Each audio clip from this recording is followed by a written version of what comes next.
ওয়ারাহমাতুল্লাহি ওয়া বারাকাতুহু।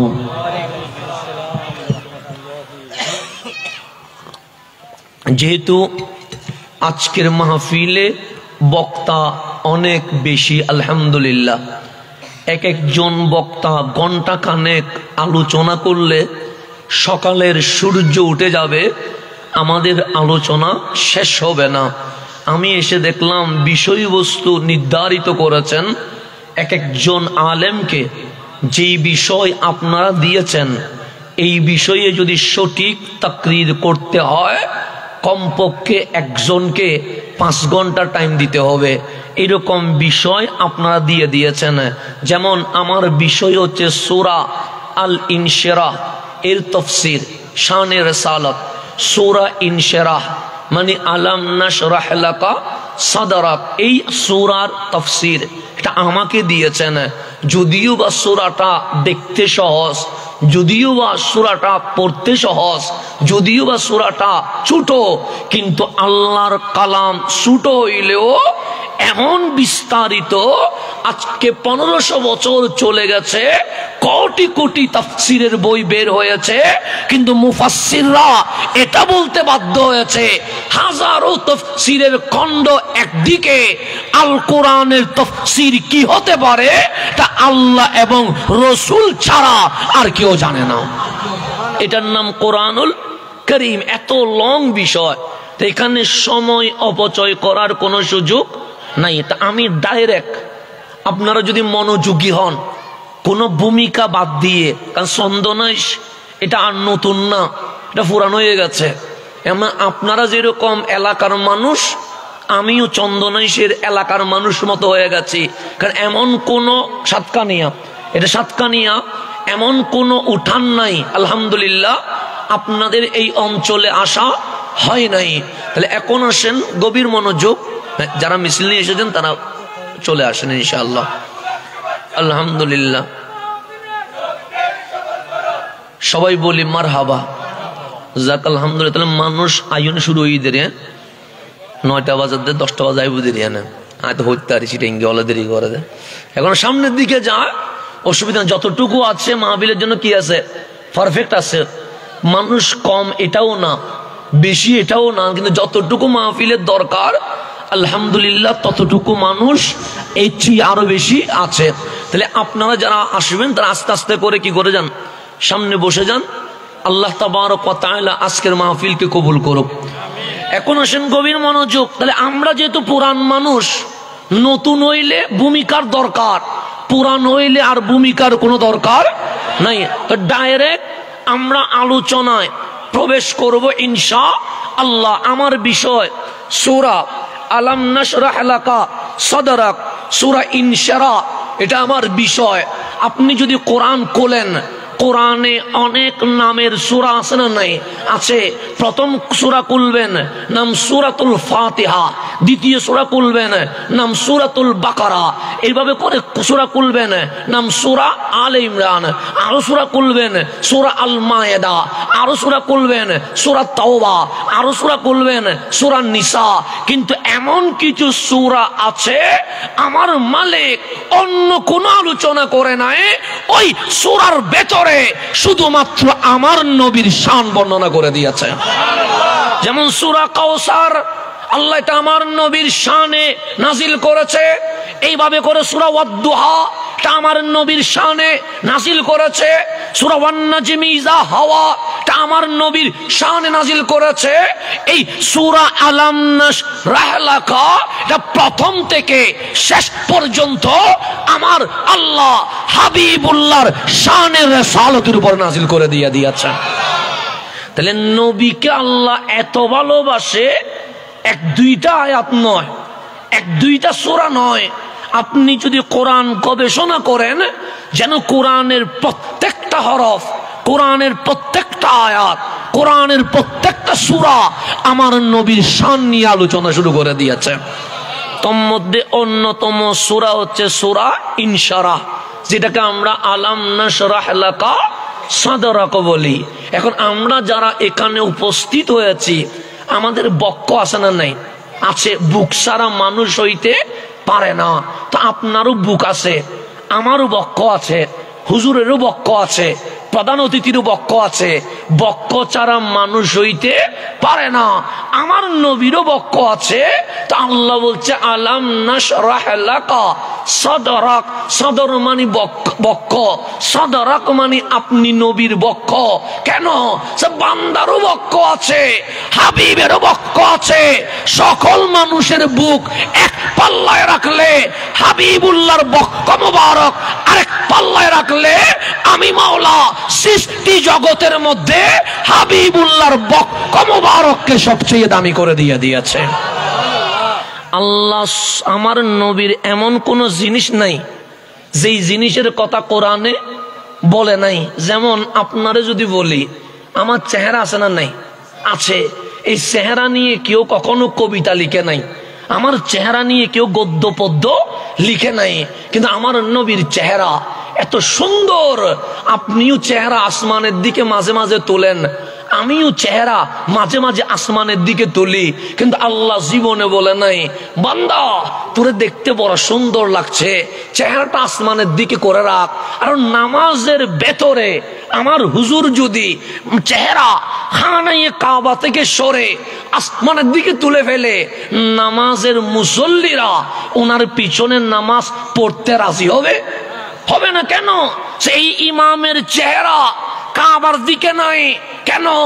নামাজ শুরু করার আগে যে শর্ত আছে তার মধ্যে অন্যতম শর্ত হচ্ছে ক্যাবলা মুখী হওয়া। ক্যাবলার বাইরে ডানে বামে উপরে পিছনে ফিরলে ওই ইমামের চাকরি জীবনে কখনো সাতকানিয়ার জমিনে থাকবে না। কথা ঠিক নেই? আপনার নবীও নামাজের ইমামতি করছে, আমি বলি নাই, আমাদের রাহি সাহেব বলে নাই, আমাদের হুজুর বলে নাই, পুরো পীর সাহেব বলে নাই। দ্বিতীয় পারা প্রথম পৃষ্ঠা সায়াকুলুস সুফাহা, আল্লাহ নিজে বলতেছে বান্দা তুমিও নামাজ পড়ো, তোমার হাবিবও নামাজ পড়ে।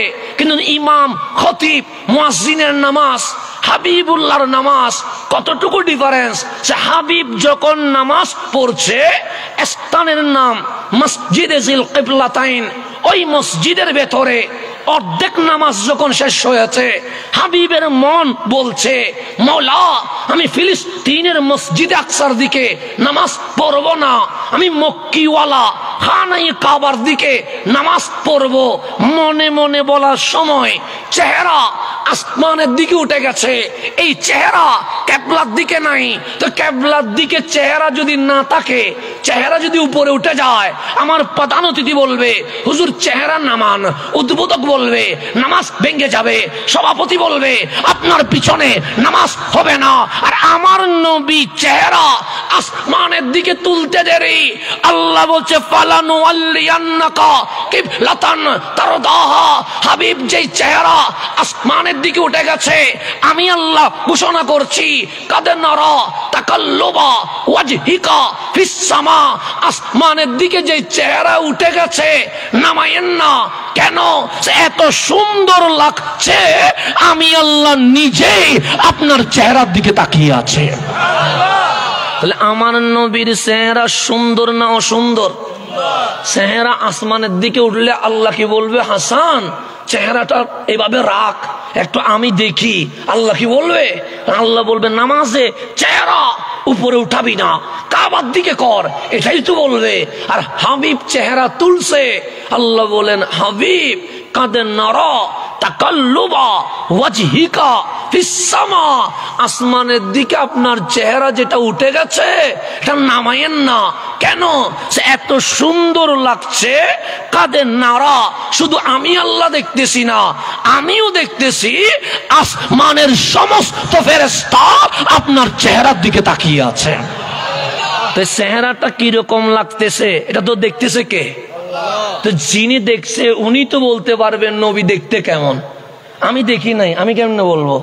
আমরা দেখি নাই, আমরা কেমনে বলবো? তা আল্লাহরে জিজ্ঞেস করেন মালিক ওই চেহারা যেটা আসমানের দিকে তুলছে, আমরা তুললে আপনি বলতেন চেহারা নামা, রসুল তুলছে আপনি বলেন নামাইয়েন না। কাদের নারা, আমি আল্লাহ দেখতেছি চেহারা কেমন। আল্লাহ বলে সূর্যের দুপুরের অবস্থা দেখেছিস? আমরা বললাম মালিক দেখেছি। দুপুরের সূর্য কেমন হয়? আমরা বলি মালিক পুরা অন্ধকার দুনিয়া আলোকিত হয়ে যায়। আল্লাহ বলে আমার হাবিবের চেহারা কিরকম জানিস?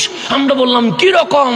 আল্লাহ বলে ওয়াদ্দুহা, ওই চেহারা যখন আসমানের দিকে তাকিয়েছে ওই চেহারার নূর আরশের লৌহ কলম পর্যন্ত আলোকিত করে ফেলেছে।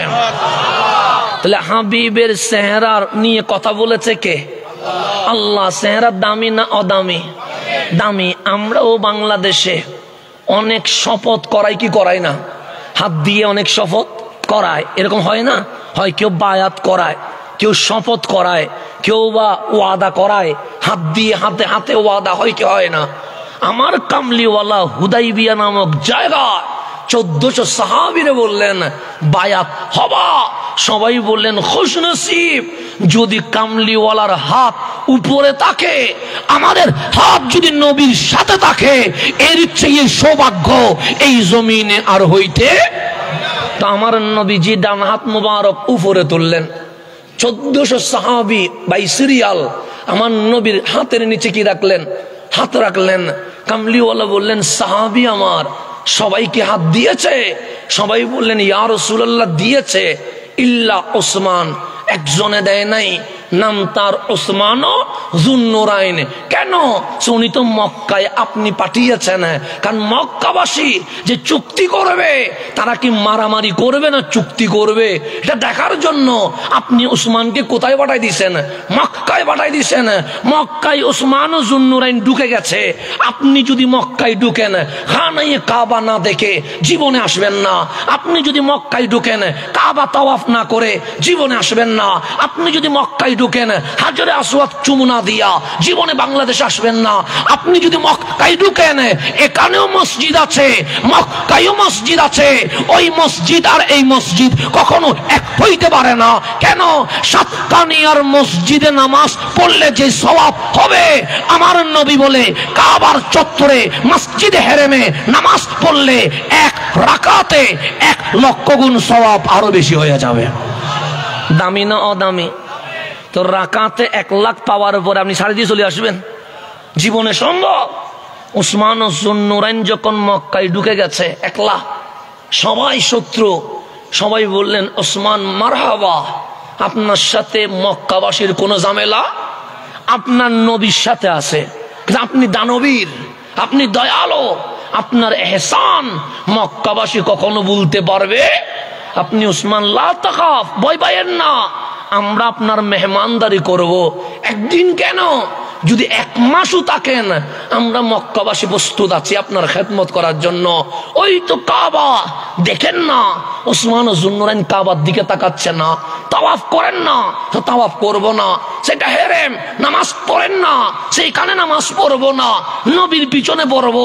সবাই বললেন ওগো ওসমান, কাবার জন্য কামলিওয়ালা 1400 সাহাবী নিয়া হুদাইবিয়াতে থেমে গেছে, আমরা আটকায়া দিয়েছি। আর আপনি উসমান রে, আমরা বলছি তাওয়াফ করেন, করবেন না কেন? উসমান যুন্নুরাইন বলে আমি যদি কাবারের সামনে নিই, আমার নবী পিঠে হয়ে যায়, পিছনে হয়ে যায়। উসমান নবীরে পিছনে দিয়ে কাবা সামনে নিবে না। সেই দিন কাবায় তাওয়াফ করব যেদিন আমার নবী আমার সামনে থাকবে। নবী সারা তাওয়াফ করব। এখন তো আমার বাংলাদেশে ফতোয়া দেয় মক্কায় গেলে মদিনায় যাইও না, বলে কি বলে না? বলে মদিনায় গেলে নাকি শিরক হয়, বেদাত হয়। আর ওসমান যুন্নুরাইন বলছে এই মক্কার কাবা যদি সামনে নি, হুদাইবিয়াতে যে রসুল বসে আছে, রসুল আমার কি হয়ে যায়? পিঠ হয়ে যায়, পিঠ হয়ে যায়। নবীরে পিঠ দিয়া আমি কাবা সামনে নিব, এটা হতে পারে না। কেন? সে কাবারের সামনে নিলে নামাজ হয়, নবীরে পিছনে দিলে ঈমান চলে যায়। কেন? নামাজের কিবলার নাম কাবা, ঈমানের কিবলার নাম রহমতুল লিল আলামিন। কথা ঠিক কি না? হযরত ওসমান যুন্নুরাইন বলে আমি কাবারের সামনে নিতে গেলে নবী কি হয়ে যাবে? পিঠ হয়ে যাবে। আমি নবীরে পিঠ দিয়া লাব্বাইক আল্লাহুম্মা লাব্বাইক বলতে পারবো না। তোমরা নবীরে বাধা দিবা আর আমারে বলবা তাওয়াফ করো, জীবনে হবে না। সেদিন তাওয়াফ করব যেদিন আমার নবী পিছনে না উসমানের সামনে থাকবে। সেদিন আমি কি করব? তাওয়াফ। তাহলে উসমান যুন্নুরাইনের ফতোয়া হচ্ছে কাবা সামনে নিতে গেলে নবী যদি পিঠ হয়ে যায়, কাবা ছেড়ে দাও, আগে নবী নাও। কেন? নবী রাজি হইলে কাবাও রাজি, কাবার মালিকও রাজি হয়ে যাবে। আর যদি কাবা নিতে গিয়ে নবী পিঠ হয়ে যায়, ইমানই চলে যাবে। তখন তাওয়াফ দিয়ে কি করবা? কাবারে তখন সামনে নিও যখন কাবারও কাবা কামলিওয়ালা তোমার সামনে থাকবে। নবী বাদ দিয়ে কাবা নয়, নবী বুকে নিয়ে কাবা। সেজন্য আন-নবিয়্যু আওলা বিল মুমিনিনা মিন আনফুসিহিম। তোমার জানের আগেও যদি নবী না থাকে তুমি মুমিন না, আর তোমার জানের আগে যদি রাসূল থাকে তুমি মুমিন। তাহলে কলবে নবী আসা। নবী কয় নাম্বারে? 1 নম্বরে। এরপর কাবা নেন, তাওয়াফ হয়ে যাবে, হজ হয়ে যাবে। আর নবী বাদ দিয়ে তাওয়াফ করলে তাওয়াফ হবে? এটা উসমান যুন্নুরাইনের ফতোয়া। তো উসমান যুন্নুরাইন কাবার মধ্যে না ইশকের পরিচয় দিচ্ছে। রাসূল তো হুদাইবিয়াতে, আমার নবী বলে কে বলে উসমান নাই? উসমান তো মক্কায়। আমার নবীজি নিজের বাম হাত মোবারক তুলে ডান হাতের নিচে দিয়ে বলছে এটা আমার হাত, আমার বাম হাত, এটা আমার না, এটা আমার উসমানের হাত। কে বলে উসমান নাই? উসমান এখানে আছে। যদিও বা মক্কার কাবার সামনে দাঁড়িয়ে কাফের মুশরিকের সাথে ঝগড়া করছে, কিন্তু উসমান যদিও বা শারীরিক ভাবে মক্কার ভিতরে আছে কিন্তু রুহানি ভাবে এখানে আছে। কেন? আমার নবীর প্রেমিক নবী থেকে দূরে নয়, আমার নবীর প্রেমিক নবীর কাছেই থাকে। কথা ঠিক কি না? সেজন্য আল্লাহর রাসূল বলতেছে এটা আমার হাত, বাম হাত এটা কার? উসমান যুন্নুরাইনের হাত। তারপর সবাই হাত দিলেন। আল্লাহ বললেন হাবিব কি হচ্ছে? হাবিব বলে মওলা বায়াত হচ্ছে। কিরকম বায়াত? যে এই ডান হাতটা আমার, বাম হাতটা উসমানের। পিছনে যা নিচে নামছে আমার সিদ্দিক, আমার ফারুক, আমার আলী, আমার আনসার, আমার মুহাজির, ওরা হাত দিয়েছে। আল্লাহ বলে হাবিব আপনার হাত এত সুন্দর লাগছে, ইয়াদুল্লাহি ফাওকা আইদিহিম, আপনার হাত মোবারকের উপর আমি আল্লাহ আমার কুদরতি হাত রেখে দিয়েছি। তাই নবীর চেহারাও দামি, হাতও দামি। শুধু হাতের কথা বলেছে। আল্লাহ বলে আলাম নাশরাহ লাকা সাদরাক, আপনার বক্ষও দামি, শুধু বক্ষও দামি। এখন আমার এই সাতকানিয়ার জমিনে, খাগড়িয়ার জমিনে বলেন মক্কা দামি না অদামি? বেশি না কম? বেশি। যতই কিছু হোক, আমরা সোনার বাংলাদেশের মানুষ, বাংলার জন্য রক্ত লাগলে রক্ত দিব। কিন্তু আমি যদি প্রধান অতিথির জিজ্ঞেস করি খাগড়িয়া নিবেন না মক্কা নিবেন, উনি বলবে হুজুর মক্কা নিব। আপনাদেরকে যদি বলি সাতকানিয়া নিবেন না মক্কা নিবেন, আপনারা কোনটা নিবেন? মক্কা। কেন? সাতকানিয়ায় কাবা নাই, মক্কায় কাবা আছে। সাতকানিয়ায় মসজিদে হেরেম নাই, মক্কায় হেরেম আছে। সাতকানিয়ায় জমজম নাই, মক্কায় জমজম আছে। সাতকানিয়ায় হাজরে আসওয়াদ নাই, মক্কায় হাজরে আসওয়াদ আছে। সাতকানিয়ায় মাকাম ইব্রাহিম নাই, মক্কায় মাকাম ইব্রাহিম আছে। সাতকানিয়ায় সাফা মারওয়া নাই, মক্কায় সাফা মারওয়া আছে। সাতকানিয়ায় আরাফা মিনা মুস্তালিফা নাই, মক্কায় মিনা মুস্তালিফা আরাফা আছে। সেই দিক থেকে বিশ্বের যত জমিন আছে সকল জমিনের চেয়ে মক্কার জমিন দামি হয়ে গেছে। কথা ঠিক? এটা নিয়ে তো আপনাদের সাতকানিয়ায় কোনো মারামারি নাই, আসেনি কোনো? থাকলে আমারে বলি না, সুবিধা নেই। আমি মারামারির পক্ষের মানুষ না, আমি মারামারি বন্ধের মানুষ। আমি ঝামেলা চাই না, আমি শান্তি চাই। তবে ইসলাম যেহেতু আমার বাবার আর নানার না, আমরা ওই কথা বলবো যেই কথা কোরআন সুন্নাতে আছে। কথা ঠিক আছে না? নিজের বানানো কোনো ফতোয়া বলার দরকার নাই। তাহলে মক্কা দামি, এটা নিয়ে আপনারও কোনো মারামারি নাই, আমারও কোনো মারামারি নাই। যে দলেই করেন সবাই বলছে মক্কা দামি। এখন আপনি বললেন মক্কা দামি কেন? বললেন কাবার কারণে। আমার দাদা বললেন মসজিদে হেরেমের কারণে। উনি বললেন না মাকামে ইব্রাহিমের কারণে। উনি বললেন সাফা মারওয়ার কারণে। উনি বললেন আরাফার কারণে। আল্লাহ বলে কি নিয়ে আলোচনা হচ্ছে? আমরা বললাম মালিক মক্কা নিয়ে। তোরা কি বলিস? আমরা বলি মালিক আমরা সাতকানিয়াকে সাতকানিয়া বলি, খাগড়িয়াকে খাগড়িয়া বলি, চট্টগ্রামকে চট্টগ্রাম বলি, কিন্তু মক্কাকে শুধু মক্কা বলি না। মক্কা এত দামি, আমরা বলি মক্কাতুল মুকাররমা, মক্কা শরীফ বলি। আল্লাহ বলে কথা ঠিক আছে তো? পৃথিবীতে যত জমিন আছে সকল জমিনের চেয়ে মক্কা দামি। কিন্তু কেন দামি? আমরা বলি মালিক কাবার কারণে, মিনার কারণে, মুজদালিফার কারণে, আরাফার কারণে, সাফার কারণে, জমজমের কারণে, মাকাম ইব্রাহিমের কারণে। আল্লাহ বলে আমি বলবো। আমরা বলি মালিক আপনিই তো বলবেন, কারণ মক্কাকে আমরা দাবি করি নাই, আপনিই তো দাবি করেছেন। আল্লাহ বলে শোন, লা উকসিমু বিহাযাল বালাদ, মক্কার কাবা আগেও ছিল কিন্তু মক্কার কসম করি নাই। হেরেম আগেও ছিল, মক্কার কসম করি নাই। আরাফা, মিনা, মুজদালিফা, সাফা, মারওয়া আগেও ছিল কিন্তু মক্কার কসম করি নাই। জমজম, মাকাম ইব্রাহিম, হাজরে আসওয়াদ আগেও ছিল কিন্তু মক্কার কসম করি নাই। মালিক তাহলে মক্কা কেন দামি? আল্লাহ আনতা হিল্লুম বিহাযাল বালাদ, হাবিব আপনি নবীর কসম। কেন? সে মা আমিনার রেহেম মুবারক থেকে আপনার কদম যখন মক্কার জমিন ছুঁয়ে গেছে, আপনার কদম এই মক্কাকে সবচেয়ে দামি করে দিয়ে দিয়েছে।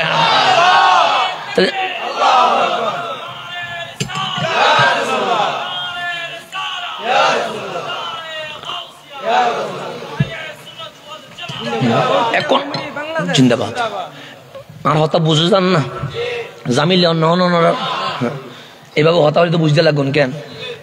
ঠান্ডা হয়ে যাবো পড়বো না, শীত পড়তে গরম হয়ে দিয়ে অসুবিধা নাই। মনে হয় ঘুম যাবেন গই হয়তো ঘুম যাতে করে জামিলে। এখন সামনের দিকে যাই, গভীরভাবে খেয়াল করেন। আজি সিটাঙ্গের মধ্যে কিনে শীত বাজছে পানি লানো, অসুবিধা নেই ইনশাল্লাহ। সিটাঙ্গের বাইরে শীত শুরু হয়ে দিন বহুত আগে। হারাত তাইতে কিনে কি হয়, দেরি হয়ে যাবে সময় শহরে যাই সারা সিটাঙ্গল বালা আছি আলহামদুলিল্লাহ। আইদের দেরিতে যাইদে শহরে আর উত্তরবঙ্গ দিয়ে শীত বহুত আগে শুরু হয়ে গিয়ে গই যাই বোধে ব্যাগ কোনো শেষে, কিন্তু আর কিনে দেখা দিয়ে শীতে কি হয়ে যাবে গই হয়তো যাইবে কথা যাই গই, অসুবিধা নেই। তোমার আল্লাহ এখানে মোলাকাত বুঝারি গই তো সিটাঙ্গের আল্লাহ এন নিয়ামত দিয়ে দে। প্রত্যেক কিশোর কষ্ট আল্লাহ চট্টগ্রামে হন দিই, কথা ঠিক না? সবচেয়ে বেশি কম আমাদেরকে দিছে। রব্বুল আলামিন দরবারে শুকরিয়া আদায় করবেন, আল্লাহ যেন আমাদেরকে কবুল করে নেয়। এই শুকরিয়া আদায়ের পিছনে একটা কারণও আছে। এটা কি আছে? কারণ আছে। যদি বলেন হুজুর কেন? মাঝে মাঝে বন্যা হয় না, বন্যা হয় না? হয়। ফটিকছড়িতেও বন্যা হয়, ফেনীতেও বন্যা হয়, সিলেটেও, সাতকানিয়াতে হয়েছে না কিছুদিন আগে? সাতকানিয়াতে হয়েছে। ঘর বাড়ি কি হয়ে গেছে? ভেঙে গেছে। অনেকে চুলা নষ্ট হয়ে গেছে, 3-4 দিন বাদ কি এই জিনিস সুখে দেখে নাই। তো আমিন ভাবি কি আল্লাহ চট্টগ্রামে এত নিয়ামত দিচ্ছে কেন? আল্লাহ আযাব দে কম, নিয়ামত দে বেশি। এটা কারণ কি? তখন আমি বুঝেছি বন্যার সময় যখন এই সাতকানিয়ার জমিনে এসেছি, অনেক বুড়া মা 2 দিন খাইতে পারে নাই, হালকা বিস্কিট আর মুড়ি খাইছে। যখন জিজ্ঞেস করলাম কেমন আছেন, ভেতর থেকে মা উত্তর দিচ্ছে আলহামদুলিল্লাহ ভালো আছি। আমার কাছে মনে হয়েছে এই আলহামদুলিল্লাহ ডাক মালিকের কাছে এত পছন্দ হয়েছে, মালিক চট্টগ্রামের উপর আযাব কমিয়ে দিয়ে দিয়েছে। পানির বন্যার ভিতরেও মানুষ আলহামদুলিল্লাহ বলছে। আমি সাতকানির আছে, আমি তো জানি সাতকানির, আমি দেখেছি মানুষ সবাই যাকে জিজ্ঞেস করেছি কেমন আছেন, কেউ বলে নাই খারাপ আছি, কেউ বলে নাই 3 দিন না খাই থাকছে, এটা পরে বলছে, কিন্তু আগে বলছে আলহামদুলিল্লাহ হুজুর ভালো আছি। এই ভালো আছি আলহামদুলিল্লাহ এই শব্দ যেমন বান্দার কাছে পছন্দ হয়েছে, তেমন বান্দার মালিক মাবুদের কাছে কি পছন্দ হবে না? অবশ্যই হবে। আল্লাহ যেন এই ঈমান আমাদের কিয়ামত পর্যন্ত ইস্তেকামত থাকার তৌফিক নসিব করে। তাহলে আমার নবীর চেহারা দামি কি না দামি? দামি। আমার নবীর বডি মোবারক দামি না অদামি? শুধু তাই নয়, আল্লাহ বলছে ওয়া আনতা হিল্লুম বিহাদাল বালাদ, হাবিব আপনার পায়ের পাতা মোবারক এত দামি, এই পা মোবারক যেখানে লেগেছে মক্কায় লেগেছে, এটা মক্কাতুল মুকাররমা হয়ে গেছে। ইয়াসরাবে লেগেছে, ইয়াসরাব নাই, এটা মদিনায় মুনাওয়ারা হয়ে গেছে। সেই জন্য কিছু আলেম বলেছে, কিছু আলেম বিরোধিতা করেছে, এরকম না। ইত্তাফাকাল উলামা, সকল আলেম 1500 বছর ধরে সবাই একমত হয়ে গেছে বাংলাদেশের চেয়ে মক্কা দামি, ফিলিস্তিনের চেয়ে মক্কা দামি, আমেরিকার চেয়ে মক্কা দামি, কানাডার চেয়ে মক্কা দামি, মদিনার চেয়েও মক্কা দামি, সব রাষ্ট্রের চেয়ে মক্কা দামি, এতে কোনো সন্দেহ নাই।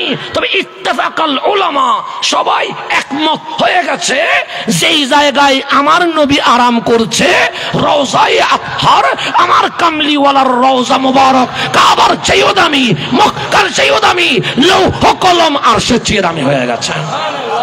এটা নিয়ে কোনো মারামারি নেই। আবার মিলাদুন নবী নিয়ে হয়তো দুই গ্রুপ থাকতে পারে, কিন্তু নবীর রওজা যে কাবার চেয়ে দামি, মক্কার চেয়ে দামি, লৌহ কলম আরশের চেয়ে দামি, এটা নিয়ে কোনো ঝামেলা। সেজন্য আমরা আহলে সুন্নাত ওয়াল জামাত বলি মক্কায় যদি কাবা থাকে মদিনায় কাবারও কাবা আছে। কেন? নবীর রওজা এটা কিসের চেয়ে দামি? তো যেটা কাবার চেয়ে দামি এটা কাবারও কাবা হবে না? এটাই তো বলছি ইত্তেফাকাল উলামা।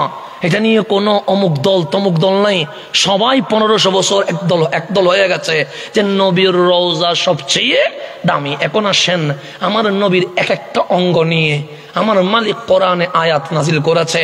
কখনো নবীর এলম নিয়ে কোরআনে আয়াত নাজিল করেছে, কখনো নবীর কান্না নিয়ে আল্লাহ আয়াত নাজিল করেছে, কখনো নবীর হাসি নিয়ে আল্লাহ আয়াত নাজিল করেছে, কখনো নবীর কথা বলা নিয়ে আয়াত নাজিল করেছে, কখনো নবীর চুপ থাকা নিয়ে আল্লাহ আয়াত নাজিল করেছে, কখনো নবীর বসা থাকা নিয়ে আল্লাহ আয়াত নাজিল করেছে, কখনো নবীর হাঁটা নিয়ে আল্লাহ আয়াত নাজিল করেছে, কখনো নবীর বিয়ে করা নিয়ে আল্লাহ আয়াত নাজিল করেছে, কখনো নবীর মক্কা থেকে মদিনা যাওয়া নিয়ে আল্লাহ কোরআন আয়াত নাজিল করেছে, কখনো বা মেরাজে যাওয়া নিয়ে আয়াত নাজিল করেছে, কখনো দুনিয়ার সফর শেষ করে উহরবি সফরে রওনা হবে এটা নিয়ে আল্লাহ আয়াত নাজিল করেছে।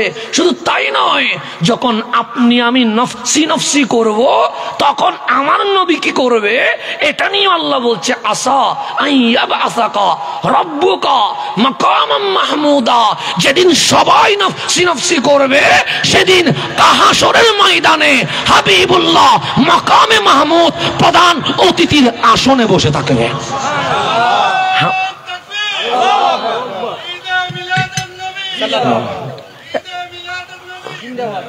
এখন আসেন গভীর মনোযোগ। তাহলে এখানে সবগুলো নিয়ে কথা বললে আমরা শুধু সাঁতার কাটবো, ফার খুঁজি পাবো না। সেজন্য আমারে বললেন সূরা ইনশারাহ, আলাম নাশরাহ লাকা সাদরাক। এখন আমাদের বক্ক আছে না? নেই, আছে। গভীর মনোযোগ। এই আলাম নাশরাহ লাকা সাদরাক এটা কোরআন দিয়ে বুঝেন। এই কোরআন আছে না? নাই, আছে। কোরআন যদি প্রথম পৃষ্ঠা উল্টান দেখবেন আলহামদুলিল্লাহি রাব্বিল আছে না? এর আগে যদি দেখেন বিসমিল্লাহির রহমানির, এর আগে যদি দেখেন সূরা আল ফাতিহা মক্কিয়া আছে না? নাই, আছে। আর দ্বিতীয় পৃষ্ঠায় যদি আসেন তখন দেখবেন বিসমিল্লাহির রহমানির, এর উপরে আছে সূরা আল বাকারা মাদানিয়া। তাহলে এইটা কোরআন কি বলছে? কোরআন বলছে আমি দুই ভাগে বিভক্ত, কখনো আমার নাম মক্কিয়া, কখনো আমার নাম মাদানিয়া। তো এটা কি আমার বানানো কোনো কিতাব?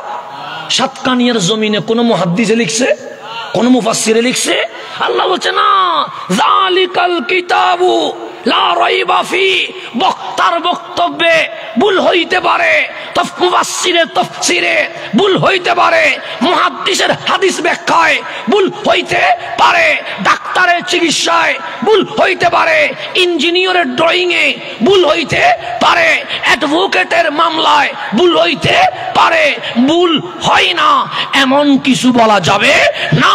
আর আল্লাহ বলছে যালিকাল কিতাবু লা রাইবা ফি। সব কিছুতে যখন ভুলে ভরা, আমার কিতাবে কোনো ভুল নাই। কেন?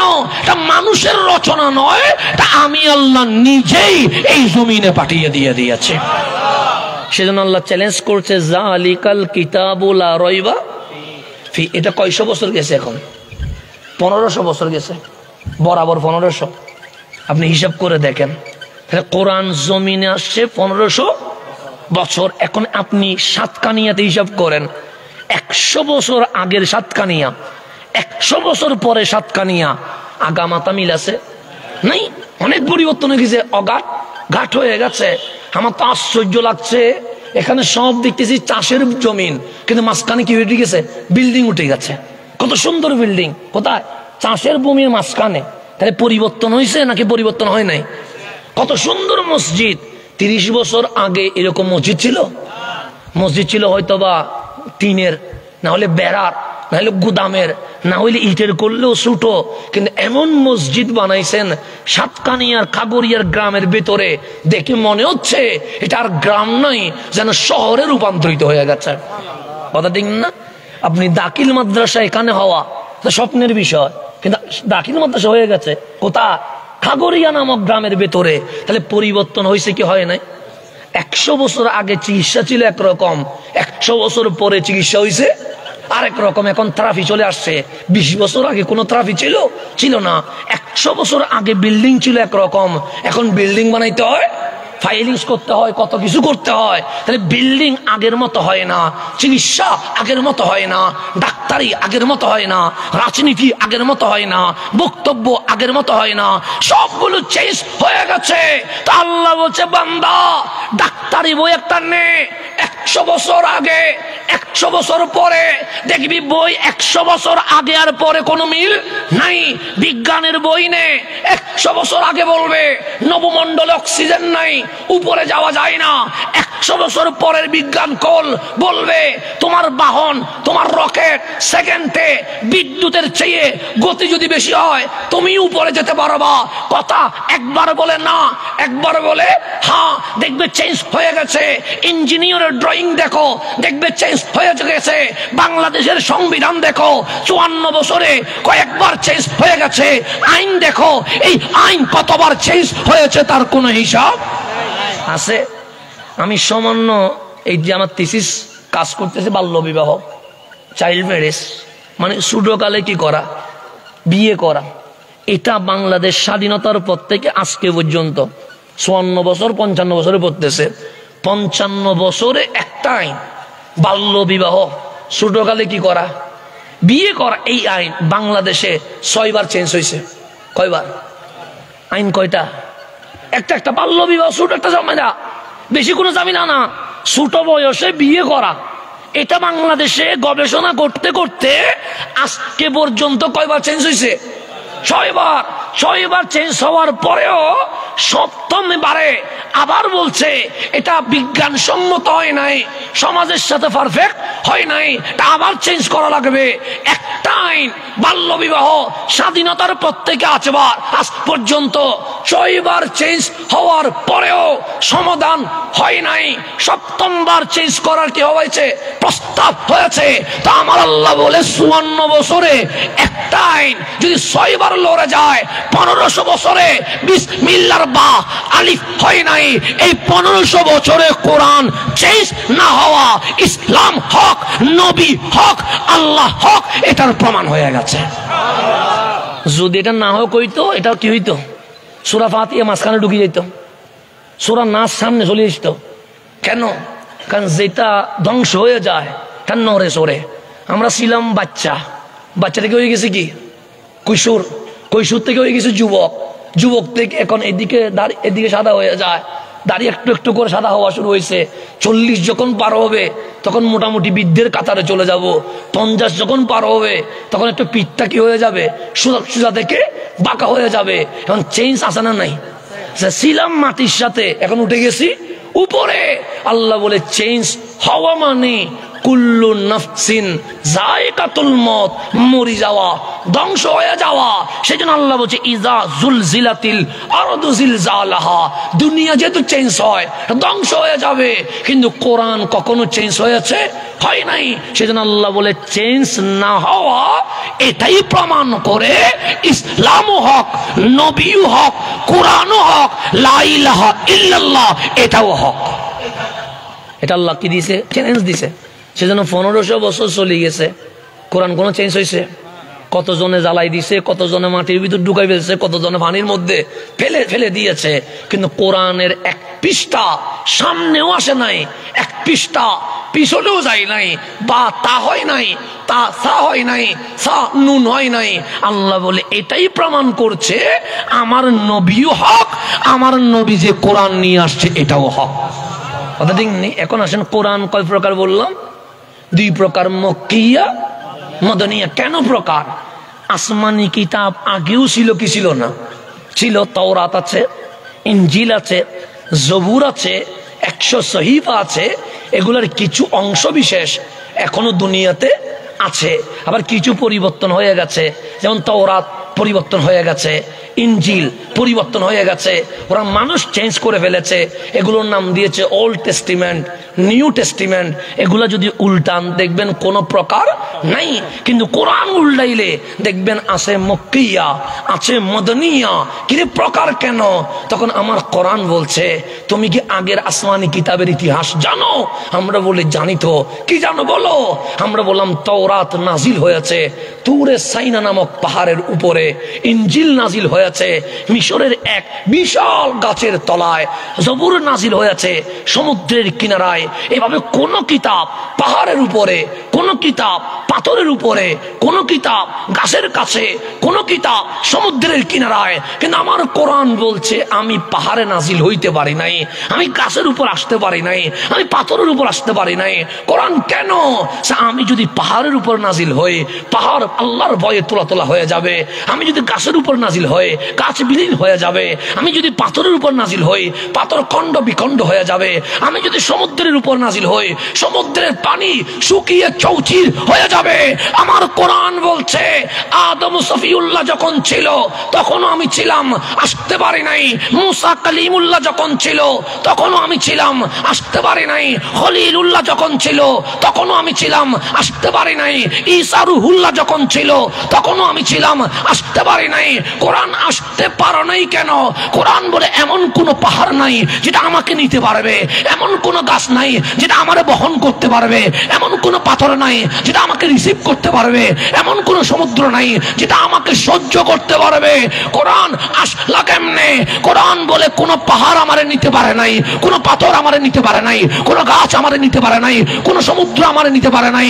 তবে শুনে রেখো, কাদে যা আকুম মিনাল্লাহি নূর, যখন মা আমেনার ঘরে নূরানি নবী চলে এসেছে, ওয়া কিতাবুম মুবিন, আমি লৌহে মাহফুজ থেকে ডাইরেক্ট কামলিওয়ালার বক্ষ মুবারক নাজিল হয়ে গেছি। আল্লাহ বলে আলাম নাশরাহ লাকা সাদরাক, হাবিব আমি আপনার বক্ষকে প্রশস্ত করে দেই নাই। যেই কোরআন পৃথিবী নিতে পারে নাই, ওই কোরআন আমার মুস্তাফার বক্ষ মুবারক নিয়ে নিয়েছে।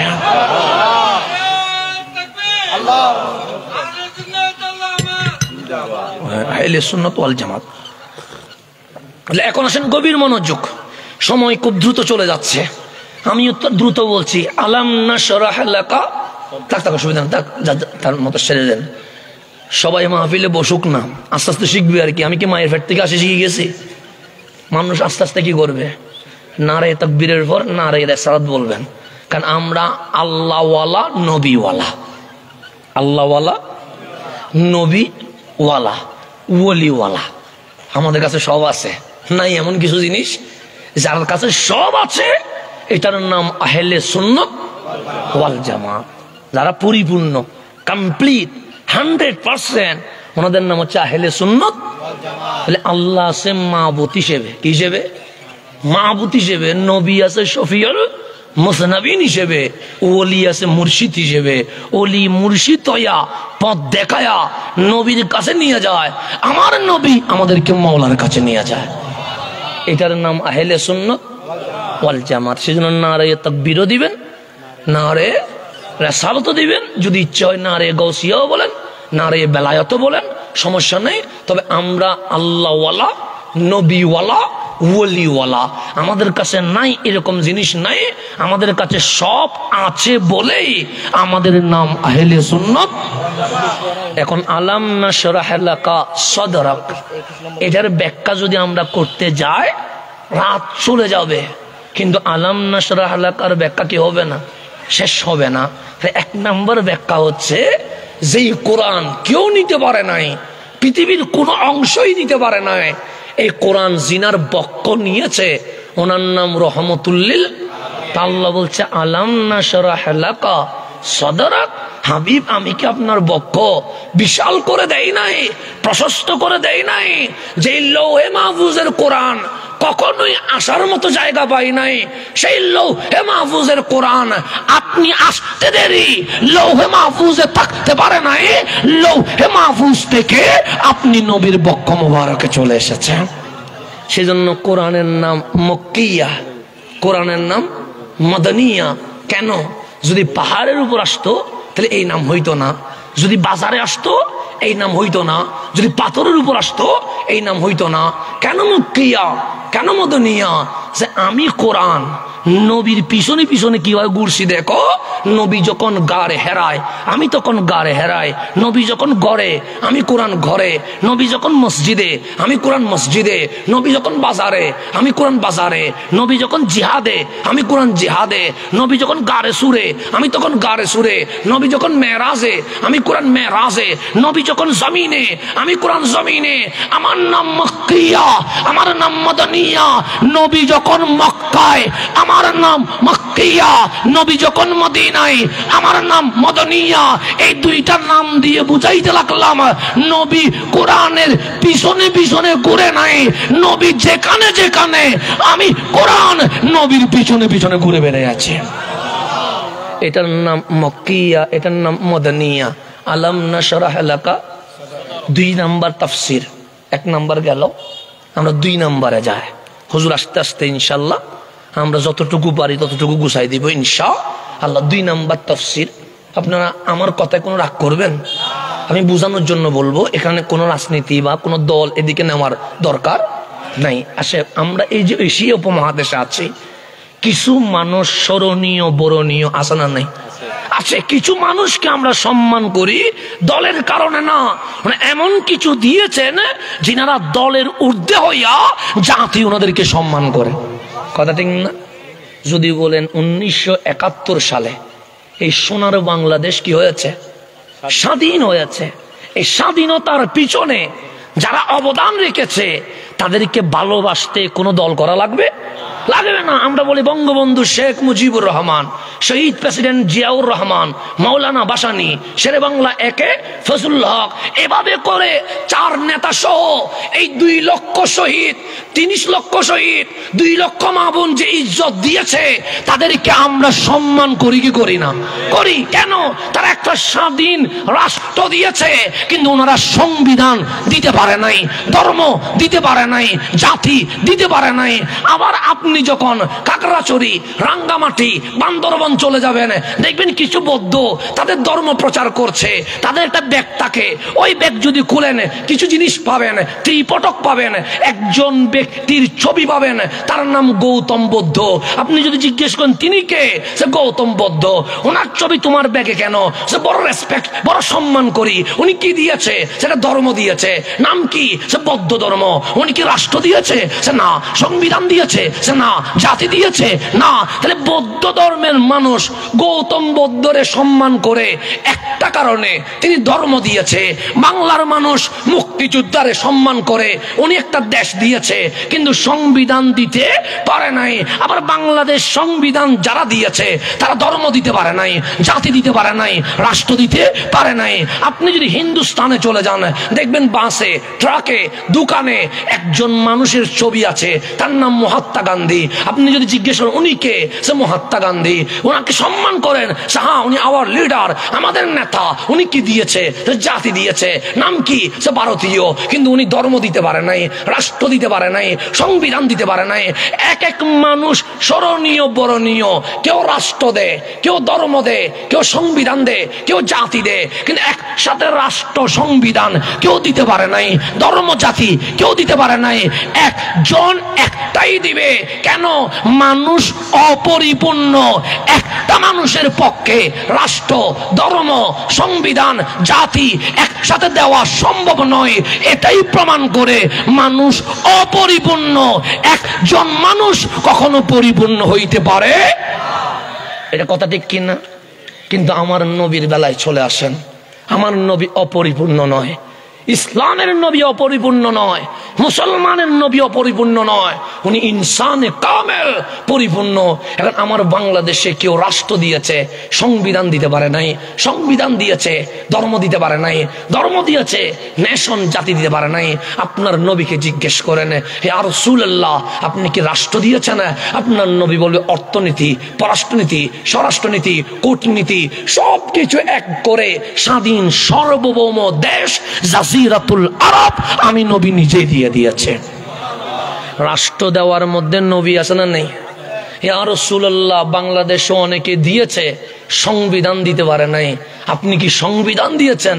আমার নবী বলবে উম্মত যখন খাতা নামের খাতা চিনে নাই, কলম নামের কলম চিনে নাই, তখন আমি নবী এই বিশ্বে সর্বপ্রথম লিখিত সংবিধান মদিনার সনদ জাতিকে দিয়ে দিয়েছে।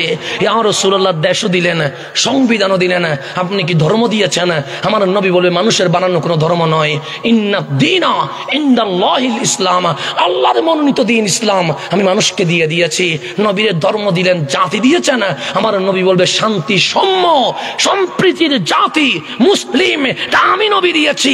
এক মানুষ দেশ দেয়, সংবিধান দিতে পারে না, সংবিধান দেয়, ধর্ম দিতে পারে না, ধর্ম দেয়, জাতি দিতে পারে না। আপনার নবী রাষ্ট্রও দিয়েছে, সংবিধানও দিয়েছে, ধর্মও দিয়েছে, জাতিও দিয়েছে। আল্লাহ বলে হাবিব, এক একটা মানুষ এক একটা জিনিস দিতে পারে, সবটাই দিতে পারে না। আর এই পৃথিবীর জমিনে রাষ্ট্র, সংবিধান, ধর্ম, জাতি সবটাই যিনি দিয়েছে উনি রহমতুল লিল আলামিন। আলাম নাশরাহ লাকা সাদরাক, হাবিব সবাই একটাই দেয়, আপনার বক্ষ আমি এত প্রশস্ত করে দিয়েছি, আপনি বিশ্ববাসীকে একসাথে সবটাই দিয়ে দিয়েছেন। এটার নাম আলাম নাশরাহ লাকা সাদরাক। কয়টা হইল? দুইটা হইল। মানে 3 নম্বরে আসেন, আমি হুজুর আসা পর্যন্ত যতক্ষণ পারি। এখন দুইটা গেল, কয় নাম্বার এখন বললাম? 3 নাম্বার। এখন আমরা যে এখানে বসলাম, বিভিন্ন পেশার বিভিন্ন শ্রেণীর মানুষ আসি না নাই? কর্মচারী আছে, ব্যবসায়ী আছে, খতিব আছে, ডাক্তার আছে, ইঞ্জিনিয়ার আছে, অ্যাডভোকেট আছে, এরকম বিভিন্ন পেশার মানুষ থাকতে পারে কি পারে না? পারে। এখন গভীর মনোযোগ, আপনি যদি মাদ্রাসায় যান, এটা কি মাদ্রাসা? দাখিল মাদ্রাসা। এখানে বিভিন্ন রকমের টিচার আছে না নাই? ইংরেজি, বাংলা, গণিত, সাহিত্য এরকম আলাদা আলাদা আছে না নাই? ইংরেজির টিচার কখনো আরবি ঘন্টা করাবে? আরবি টিচার কখনো বীজগণিত পড়াবে? কেন? যিনি বীজগণিত বুঝে উনি আরবি বুঝে না, যিনি আরবি বুঝে উনি আবার বাংলা সাহিত্য বুঝে না, যিনি বাংলা সাহিত্য বুঝে উনি আবার ইংরেজি বুঝে না। কথা ঠিক না? এক মানুষ বিষয় কয়টা জানে? ডাক্তার যিনি, উনি চিকিৎসা করতে পারবে, এখন উনি MBBS বলে, আপনি কি ওনার কাছে যাইয়া বলবেন আমি 5 তলা বিল্ডিং বানাবো, এটা ড্রয়িং করে আর্ট করে দেন? ডাক্তারে কি আপনারে বিল্ডিং আর্ট করে দিতে পারবে? এখন ইঞ্জিনিয়ার, উনি বিল্ডিং বানায়, ওনার কাছে যাইয়া যদি বলেন আমার ছেলে গ্রেপ্তার হয়েছে, তুমি অ্যাডভোকেট হইয়া আদালতের মধ্যে চলে যাও, ইঞ্জিনিয়ার কি পারবে? পারবে না। ডাক্তার লয়ার হতে পারে না, লয়ার ইঞ্জিনিয়ার হতে পারে না। আমি মাহফিল করতে আসলাম, সেই কারণে আপনি যদি আপনার ছেলে একটা আনি বলেন ওর পেটের ব্যথা, মেডিসিন লিখে দেয়, আমি কি মেডিসিন লিখতে পারবো? যদি মেডিসিন লিখেও দিই, রোগ কি ভালো হবে না বাড়ি যাবে? বেড়ে যাবে। কেন? একটা মানুষ কয়টা জানে? একটা জানে, দুইটা জানার কোন সুযোগ? সেই জন্যই তো আজকে ইসলামের 12টা বেজেছে। কেন? কারণ ডাক্তার যদি চিকিৎসা করত, ইঞ্জিনিয়ার যদি ঠিকাদারি বিল্ডিং বানাতো, লয়ার যদি আদালতে মামলা পরিচালনা করত, আর মুফাসসির যদি তাফসীর করত, মুহাদ্দিস যদি হাদিসের বর্ণনা দিত, মুফতি যদি ফতোয়া দিত, সোনার বাংলাদেশে ইসলাম নিয়ে এত গ্রুপিং হইতো না। কারণ ডাক্তারও ইসলাম নিয়ে মাথা ঘামায়, ইঞ্জিনিয়ার ফতোয়া দেয়, লয়ারও তাফসীর করে। সেই জন্য সোনার বাংলাদেশে মুসলমানের ভিতরে দলাদলি বেড়ে গেছে। বিষয় যখন একটা বিষয়, সেটা নিয়ে মাথা ঘামাইতে হবে। কারণ ডাক্তার যদি ফতোয়া দেয়, ডাক্তার যদি কি দেয়, কারণ 20 রাকাত তারাবি থেকে আর 20 রাকাত থাকবে নাকি? কারণ ওনার কাজ কি করা? কাটা। ডাক্তারের কাজ কি করা? অপারেশন করা। তো 20 রাকাত তারাবি আর 20 রাকাত থাকবে না, তো ফতোয়া দিচ্ছে কে? ডাক্তারে। এখন 20 রাকাত হয়ে গেছে কয় রাকাত? কারণ উনি কেটে ফেলছে। 3 রাকাত বিতির আর 3 রাকাত থাকবে না, কেন উনি ডাক্তার। তখন বিতির কত হবে? 1 হয়ে যাবে। তখন শবে বরাত চলে যাবে, শবে কদর চলে যাবে, নফল চলে যাবে, সুন্নত চলে যাবে, ওয়াজিব চলে যাবে। আর 2 দিন পরে বলবে 5 ওয়াক্ত ফরজ নামাজ বলতে কিছুই নাই। কথা ঠিক না? এই পরিস্থিতি আসতেছে তো। এখন তো সুন্নত লাগবে না, নফল লাগবে না, ওয়াজিবও 3 থেকে কত হয়ে গেছে? 1 হয়ে গেছে। তারপর যত শবে বরাত, শবে কদর নিয়ে যত আয়োজন সবগুলো শেষ। এই যে মিলাদুন্নবী ফাতিহা ইসলাম তো অনেক আগেই শেষ করে দিয়েছে। এখন শুধু আছে কি? ফরজ, ফজর 2, জোহর 4, আসর 4, মাগরিব 3, এশা কত? 4। আর 3-4 দিন বা 3-4 বছর পরে বলবে 5 ওয়াক্তের দরকার কি, 2-3 ওয়াক্ত বললে তো চলবে। আর কিছুদিন পরে বলবে যে নামাজ দিয়ে কি করবে। দেখবেন এইভাবে করে অপারেশন হইতে থাকবে। কথা ঠিক না? তাহলে ফতফেতনা কি বাড়বে না কমবে? বাড়বে। এখন দেখবেন কি ফতোয়া চলতেছে, নামাজ, রোজা, হজ, যাকাত এগুলা ফরজ ঠিক, তেমন গুরুত্বপূর্ণ না। বুট দেওয়া নাকি বেশি গুরুত্বপূর্ণ। এখন ফতোয়া আসছে, নতুন ফতোয়া ডেলিভারি হচ্ছে, এটা নাকি ফরজের চেয়ে বেশি কি হয়ে গেছে, ফরজের চেয়ে বেশি গুরুত্বপূর্ণ হয়ে গেছে। দেখেন ইসলাম নিয়ে কি শুরু হয়ে গেছে, ইসলাম নিয়ে কি তামাশা হয়ে গেছে, ইসলাম নিয়ে কি শুরু হয়েছে। আজকে যার মতো করে সুবিধা যেভাবে হয় ইসলামকে সেইভাবে ইউজ করা শুরু করেছে। কথা ঠিক না? তো ইসলামের 12টা না বাজে কি 1টা বাজবে নাকি? সেজন্য 12টা বাজছে। আর কে যে জানে না সেও মাথা গামায়, যে জানে সেও। তো ডাক্তার যদি চিকিৎসা করতো, ইঞ্জিনিয়ার যদি বিল্ডিং বানাইতো, লয়ার যদি আদালতে যাইতো, মুফতি যদি ফতোয়া দিত, জীবনে কোনোদিন ঝামেলা বাসতো? কারণ যার বিষয় সে নিয়ে কি করে মাথা কামায়। তাহলে মানুষ একটা বিষয়ে ভালো হইতে পারে, সব বিষয়ে কখনো ভালো হইতে পারে না। আমি ছাত্র হিসেবে কেমন, ডানেও কেউ বলতে পারবে না, বামেও কেউ বলতে পারবে না, সামনেও কেউ বলতে পারবে না। কেন? আপনি আমাকে ইউটিউবে দেখেছেন, ফেসবুকে দেখেছেন, কিন্তু মাদ্রাসার ক্লাসে আপনি দেখেন নাই। আমি ছাত্র হিসেবে কেমন, তা আমার টিচার, আমার শিক্ষক ছাড়া আর কেউ বলতে পারবে না। কথা ঠিক না? আপনাকে আমার ফরা দেখেও দাওয়াত দিচ্ছেন না, আপনারা ইউটিউব দেখে দাওয়াত দিচ্ছেন, ফেসবুক থেকে দাওয়াত দিচ্ছেন। তো ফেসবুক আর ইউটিউব তো আমি কেমন জ্ঞানী এটা বলার কোনো সুযোগ নাই। অভিনয় করা যায়, ক্যাসেট মুখস্থ করা যায়, এরকম অসংখ্য আলোচনা মুখস্থ করে ডেলিভারি দিলে কেউ কি ধরতে পারবে? পারবে না। তাহলে আপনি ছাত্র হিসেবে কেমন সেটা জানার জন্য আমি যেখানে পড়েছি, জামিয়া আহমদিয়া, সুন্নি আলিয়া, সেখানে গিয়ে আমার শিক্ষককে জিজ্ঞেস করতে হবে হাসান ছাত্র হিসেবে কেমন। কথা ঠিক না? তা আমার আরবি টিচার বলবে হ্যাঁ ভালো, আমার ইংরেজি টিচার বলবে আরবিতে ভালো হইলেও ইংরেজিতে 50-50, আমার গণিত টিচার বলবে আরবিতে ভালো, ইংরেজিতে 50, গণিতে আন্ডা ছাড়া কিছুই না, কিছুই বুঝে না, এমনিতে মুখস্থ করে পরীক্ষা দিছে। এক টিচারে ভালো বলে, এক টিচারে মধ্যম বলে, আর এক টিচারে বলে যে ভালো না। কেন? একটা ছাত্র সব বিষয়ে ভালো হওয়া সম্ভব নয়। সেই জন্য ক্লাস 8-এ উঠলে বাক হয়ে যায়, কেউ সায়েন্স, কেউ কমার্স, কেউ আর্টস। কেন? একজন মানুষ 3টা বিষয় নিতে পারবে না, হয়তো সায়েন্স পড়বে, না হয় কমার্স পড়বে, না হয় আর্টস পড়বে। ইন্টার শেষ, আরো বাক হয়ে গেছে। ইতিহাস পড়লে অন্য ফ্যাকাল্টিতে চলে যাও, LLB পড়লে অন্য ফ্যাকাল্টিতে চলে যাও, মেডিসিন পড়লে অন্য ফ্যাকাল্টিতে চলে যাও। কেন? একজন মানুষ একসাথে 2-3টা বিষয় পারে না। কয়টা বিষয় পারে? এখন আল্লাহ বলে আমার হাবিব কেমন, আমরা বলি মালিক উনি হচ্ছে আন-নবিয়ুল উম্মি। উনি মাকতাবে যাই নাই, স্কুলে যাই নাই, কলেজে যাই নাই, মাদ্রাসায় যাই নাই, কওমিতে যাই নাই, আলিয়াতে যাই নাই, ইউনিভার্সিটি যাই নাই, অনার্স করে নাই, মাস্টার্স করে নাই। তা আমাদের বাংলাদেশে মাকতাবে না গেলে নিরক্ষরত্ব বলে, স্কুল কলেজে না গেলে মূরক্ষত্ব বলে। মালিক আমরা কি তোমার নবীকে নিরক্ষর, মূরক্ষ জানে না, চিনে না, আলিফ বা বুঝে না বলবো? আল্লাহ বলে বলিস না। কেন? সে আমার নবী দুনিয়ায় পড়ে নাই, আর রহমান আল্লামাল কোরআন, আমি রহমান নিজে শিক্ষক হইয়া আমার নবীরে কোরআন শিখিয়ে দিয়েছি। তাহলে আমার নবীকে শিখাইছে কে? আল্লাহ। গভীর মনোযোগ। আমি প্রথমে আসি বক্তা না। আমাকে কি আপনারা 5 বছর বয়সে বক্তা বানাই দিচ্ছেন? 10 বছর বয়সে বানাইছেন? 15 বছর বয়সে? না, আমি আগে ছাত্র হয়ে ভর্তি হয়েছি, এরপর বক্তা। আমার বাবা প্রথমে অধ্যক্ষ নয়, আগে কি ছাত্র, এরপর অধ্যক্ষ। ডাক্তার আগে ডাক্তার না, পরে ডাক্তার, আগে কি ছাত্র। তাকবীর দেন।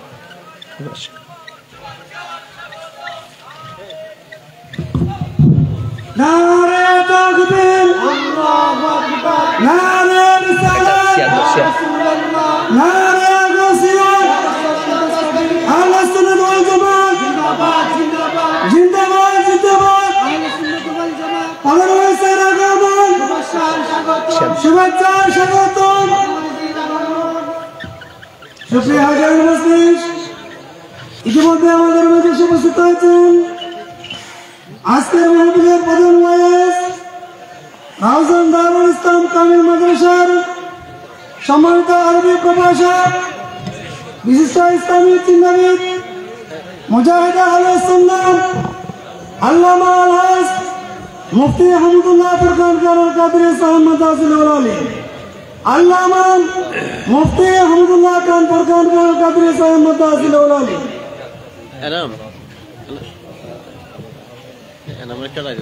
সবাই বলি মারহাবা, আলহামদুলিল্লাহ।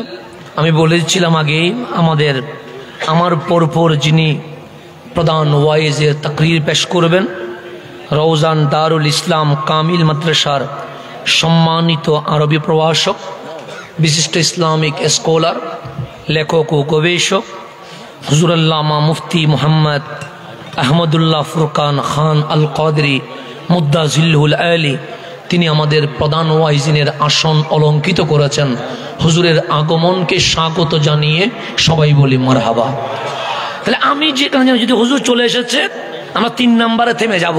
তা 3 নম্বর যেটা বলছিলাম, আমারও জন্ম হয়েছে, আমার আব্বারও জন্ম হয়েছে, আমার আব্বার উস্তাদেরও জন্ম হয়েছে, ওনাদের উস্তাদেরও জন্ম হয়েছে।